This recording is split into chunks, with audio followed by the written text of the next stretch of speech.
Wakil Presiden Gibran Rakabuming Raka bertemu dengan Wakil Ketua DPR RI sekaligus Ketua Harian Partai Gerindra Sufmi Dasko Ahmad.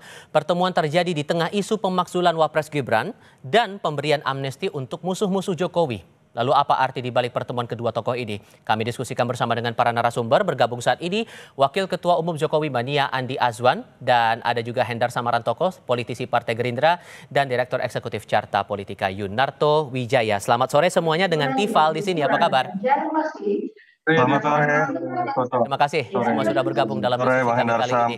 Bang Andi. Mas Toto, kalau Anda membaca, tampaknya kan kalau namanya pertemuan antara dua tokoh politik tidak akan ada hal yang sederhana kalau ditangkap publik. Cuman kalau Anda membaca kaitan pertemuan kedua tokoh dengan isu yang sampai sekarang masih jadi tanda tanya diseriusin atau enggak nih sama parlemen adalah masalah pemakzulan yang didorong oleh Purnawirawan TNI. Ada kaitannya tidak pertemuan itu dengan masalah isu pemakzulan yang belum ada jawaban sampai sekarang? Kalau isu pemakzulan bukan isu baru ya, sudah beberapa bulan lalu. Kalau kita coba tarik yang lebih kontekstualnya baru-baru saja terjadi, dikaitkan antara hubungan Pak Prabowo, Pak Jokowi, Ibu Mega, dan tentu saja di tengah-tengahnya ada Mas Gibran, itu terkait dengan pemberian amnesti kepada Mas Hasto, yang dianggap berseberang-seberangan dengan kekuatan politik Jokowi, sehingga kemudian banyak nih tafsir yang menganggap ini seakan-akan simbol bahwa Pak Jokowi mulai ditinggalkan oleh Pak Prabowo. Kalau basisnya itu bisa saja kita berspekulasi, apalagi melihat bahwa Mas Gibran lah yang pertama memposting nih pertemuan dengan Bang Dasko, artinya kan dia ingin menunjukkan suatu. Kalau kita mau berspekulasi dari sisi persepsi, mungkin saja Mas Gibran mewakili kekuatan politik Jokowi ingin menunjukkan bahwa terlepas ada peristiwa amnesti kepada Hasto, terlepas kemudian hubungan antara PDI Perjuangan makin cair dengan pemerintahan Prabowo, termasuk Ibu Mega dengan Prabowo, tapi tidak serta-merta kemudian kami ditinggalkan. Dalam konteks ini kekuatan politik Jokowi. Dan Oke. kenapa yang ditemui dalam hal ini adalah Bang Dasko, ya suka atau tidak. Dalam konteks pemberian amnesti kepada Hasto, dalam konteks mencairnya hubungan PDI Perjuangan dengan Pak Prabowo, kita tahu lobbyisnya atau sosok yang dianggap kemudian menjadi jembatan mewakili Pak Prabowo kan adalah Bang Dasko. Hmm, Makanya ada istilah Don Dasko gitu ya, baik. lobbyis ulung. Nah, dan itu yang mungkin ingin ditunjukkan. Tapi apakah sebetulnya kita bisa maknai seperti itu? Saya sih ingin mengambil kesimpulan satu sih, Hmm. Tifal, bahwa kita nggak bisa memang melihat Mas Toto? bahwa hubungan segitiga antara Ibu Mega, Oke. Mas Tifal, bahwa ketika Ibu Mega dengan Pak Prabowo berbaik-baikan, berarti Jokowi ditinggalkan. Oke. Ketika Pak Jokowi dengan Pak Prabowo berbaik-baikan, berarti Ibu Mega ditinggalkan. Saya melihat kita nggak bisa melihat itu dalam konteks hitam dan putih memang. Sehingga, tapi kalau saya kaitkan lagi dengan isu pemakzulan yang sampai sekarang belum direspon oleh DPR MPR, menurut Anda kalau pertemuan itu muncul antara Pak Dasko dengan Mas Gibran, apakah ini sinyalemen bahwa isu pemakzulan ini bakal stop, nggak akan diterusin? Isu pemakzulan ini kata kuncinya menurut saya bukan di Dasko, bukan di Prabowo. Hmm. Tapi isu pemakzulan ini kalau kita baca Bang Hendarsam sebagai orang hukum bisa menjelaskan nanti. Ketika tidak ada alasan yang cukup kuat yang nanti bisa dibawa ke MK dan dibuktikan ada pelanggaran berat sesuai dengan apa yang diatur di Undang-Undang Dasar, menurut saya kekuatan politik nggak bisa menjatuhkan presiden atau wakil presiden. Jadi kata kunci saya selalu mengatakan di awal adalah apakah Forum Purnawirawan ini membawa sebuah bukti yang sudah bisa dikatakan kuat memenuhi kaidah pelanggaran yang dianggap bisa memakzulkan wakil presiden. Oke. Apalagi kalau hanya sekedar bertemu dengan Bang Dasko, saya pikir apakah seakan-akan bertemu makan siang bertemu dengan Bang Dasko segala sesuatunya bisa dipotong. Ya. Saya tidak melihat dari sisi itu. Dan Eh, saya melihat mhm. Pak Prabowo tidak ingin stabilitas politiknya terganggu. Termasuk dalam konteks apabila ada pemakzulan terhadap wakilnya. Oke. Saya harus melihat objektif seperti itu. Bang Andi, kalau kemudian ini dikaitkan pertemuan antara Pak Dasko dengan Mas Gibran, lalu follow up dari dorongan pemakzulan oleh Forum Purnawirawan TNI terhadap Mas Gibran, ini korelatif nggak kira-kira menurut Anda? Tidak korelatif ya, Mas Ival ya. Kalau hubungan Pak Gibran dan Bung Dasko ini hubungan pertemanan yang cukup baik ya, apalagi dalam satu perahu kan dalam Pilpres kemarin itu. Jadi ini hubungan yang biasa-biasa saja, cuma diartikannya juga bersifat politis ya, dengan adanya pemakzulan seperti itu.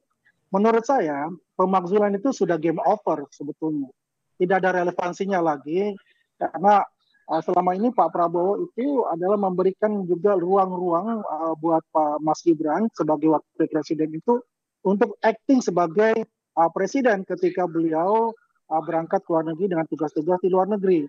Jadi kalau ada yang membaca itu adalah sesuatu ya ada negosiasi dan sebagainya, menurut saya itu adalah sebagai pembenaran lah bahwasanya tidak ada masalah di kabinet ya, dan juga Pak Prabowo maupun Mas Gibran ini fine-fine saja, dan ini adalah sesuatu yang menarik sebetulnya karena memang kalau dikaitkan dengan kemarin adanya abolisi dan amnesti itu, dan ini sudah menjelaskan bahwa hubungan Wapres dan Presiden itu adalah hubungan yang sangat kuat, sangat erat, dan tidak boleh ataupun tidak ada kekuatan-kekuatan yang akan menggoyahkan hubungan mereka untuk menjalankan roda pemerintahan Indonesia sehingga dapat diselesaikan sesuai dengan amanah asta cita tersebut. Begitu sih Pak.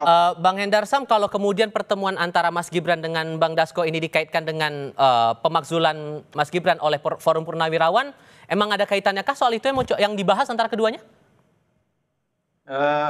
Saya rasa hal yang berbeda, bahwa memang tadi Mas Toto juga sudah sampaikan bahwa Bang Dasko kan memang mempunyai peran ganda ya dalam pemerintahan kita. Peran beliau itu di legislatif ya, kemudian peran dia sebagai ketua harian dari Partai Gerindra ya kan gitu. Dan karena itu tentunya Bang Dasko mempunyai posisi yang strategis ya. Nah, tergantung kita melihat dari sudut pandang mana. Kalau kita melihat dari sudut pandang contoh pemakzulan, saya anggap kan pemakzulan ini adalah kembang-kembang dari demokrasi saja sebenarnya itu kan. Bahwa jangankan untuk dimakzulkan wakil presiden ya, Pak Prabowo itu diancam dibunuh aja sudah pernah kan gitu kan. Jadi bukan sesuatu hal yang menurut saya harus kita khawatirkan. Nah, saya merujuk apa yang dikatakan oleh Mas Toto, bahwa ya kalau kita bersifat objektif, suka atau tidak suka, ya kan, dengan Mas Gibran contohnya, ya kan, memenuhi syarat atau tidak pemakzulannya, kan gitu kan. Pasal 27 itu kan, pasal 7A kalau tidak salah Undang-Undang Dasar itu menyatakan, ya kan, itu apabila alasannya itu untuk dimaksudkan ada pengkhianatan terhadap negara. Mas Gibran melakukan pengkhianatan tidak terhadap negara, melakukan perbuatan tercela. Nah, perbuatan tercelanya apa? Oke, dikorelasikan dengan Pumuh Fafa, bisa dibuktikan nggak Pumuh Fafanya, kan gitu dulu kan. Nah, tapi perlu ditindaklanjuti tidak usulan dari Forum Purnawirawan ini? Maksudnya kan demi kepastian juga nih Bang, untuk ini betul-betul direspon atau tidak kan gitu? Kan gini, tata caranya itu kan memang harus 2/3 itu kan masuk tuh surat ya kan ke DPR. Kemudian para ini bukan hanya Bang Dasko, memang Bang Dasko kan walaupun dikatakan ketua umum DPR tapi dia nggak bisa mengorkestrasi semuanya. Bahwa harus 2/3 dari anggota DPR itu mengusulkan hal tersebut dengan alasan-alasan tadi itu loh, ya kan? Ada korupsi juga, tindak pidana beratnya ada nggak? Nah, 2/3. Adapun alasannya yang kuat, ya kan, secara hukum, tapi secara politis kalau tidak menyampai 2/3 diusulkan oleh DPR kepada Mahkamah Konstitusi, ya nggak akan goal juga, gitu kan. Jadi kita harus realistis. Tapi makanya oleh karena itu saya melihatnya ini kita anggap sebagai kembang-kembang demokrasi lah, ya kan. Tapi dan itu wajar-wajar aja, nggak ada apa-apa itu, nggak ada masalah itu, ya kan. Tapi kalau kita memahami secara politis bahwa bagaimana dalam seminggu terakhir memberikan amnesti kepada Mas Hasto, memberikan abolisi kepada Pak Tom Lembong, dan kemudian melakukan pertemuan dengan Mas Gibran. Artinya kan memang ada poros tengah dan mazhab di tengah. Itu yang mau kita coba ulas lagi, termasuk ada pujian juga dari Presiden Prabowo soal masa transisi yang sekali lagi disebut baik antara Presiden Joko Widodo dengan Presiden Prabowo. Apakah ini menandakan bahwa memang hubungannya baik-baik saja di antara keduanya, di tengah banyak yang bilang bahwa retak nih komunikasi antara keduanya? Jawabnya nanti kita bahas setelah jeda berikut ini.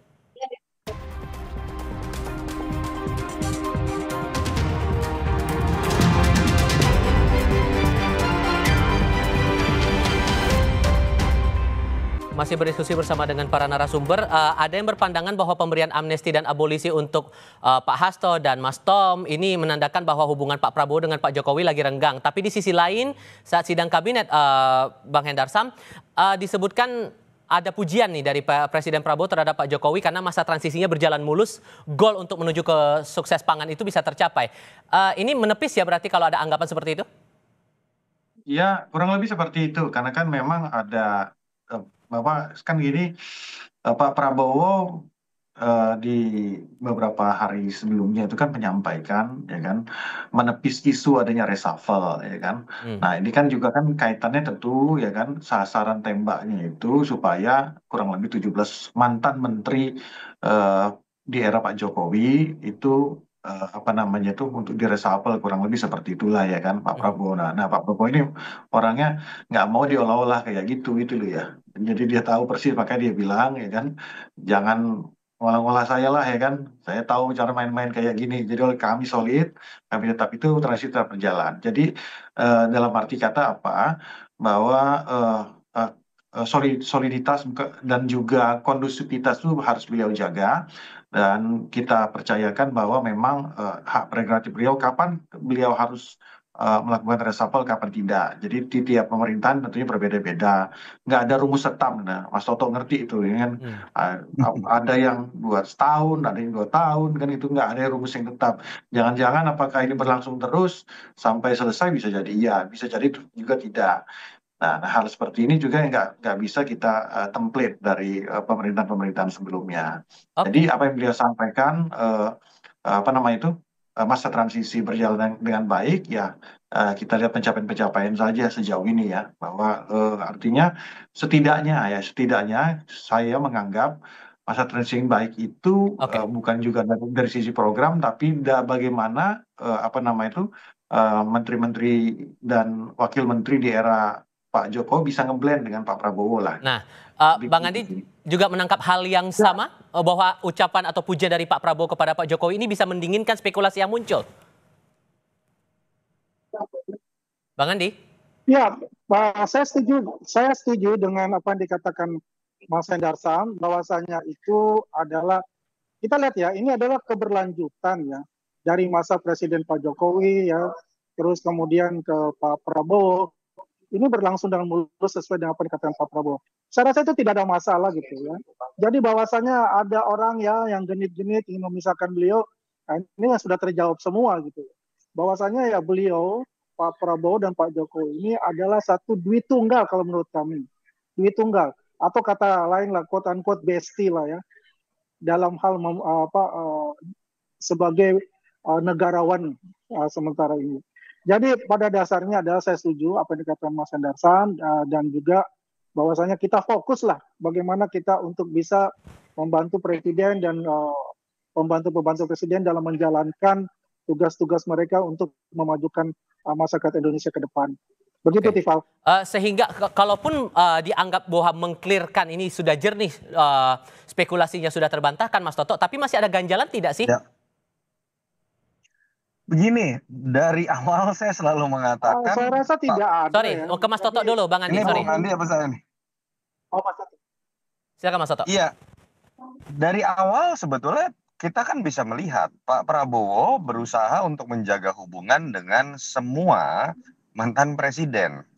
Yang berbahaya secara tata negara, secara kenegaraan, kalau ada yang memaknai berlebihan bahwa hubungan yang baik, silaturahmi ini, tadi saya agak tolak tuh istilah duit tunggal. Duit tunggal itu hanya boleh terjadi antara presiden dengan wakil presiden dalam terminologi, bukan antara presiden dengan dengan presiden yang masih berkuasa. Itu yang kemudian malah menimbulkan kesan kok Pak Jokowi seakan-akan masih ada dalam pemerintahan. Jadi maknai ini secara biasa-biasa saja. Yang saya lihat dari Prabowo adalah dia ingin mengkonsolidasikan semua kekuatan politik. Bahkan ketika PDI Perjuangan ada di luar dan tetap dibiarkan di istilah partai penyeimbang, tapi sekjennya tanda kutip ya diberikan sudah tidak sekjen sekarang Mas Hasto nanti. Dan kita harus melihat sebuah fakta yang terjadi dalam keriuhan ini nggak bisa misalnya terkait Mas Gibran ya. Kenapa muncul makzulan? Kenapa konfliktual antara PDI Perjuangan dengan Prabowo masih ada? Karena masih ada sejarah historis yang tidak antara bukan Pak Prabowo-nya, tapi antara Mas Gibran, Pak Jokowi dan keluarganya dengan PDI Perjuangan. itu kan menjadi residu yang akhirnya harus ditanggung oleh Presiden Prabowo. Nah, apa sih yang kemudian dilakukan oleh Pak Prabowo? Ya dengan bijaknya Prabowo kemudian melakukan langkah, di satu sisi saya tetap menjaga hubungan baik dengan Pak Jokowi, di satu sisi juga saya menjaga hubungan baik dengan PDI Perjuangan, tapi dalam konteks kebijakan, saya ingin mengambil sikap saya sendiri.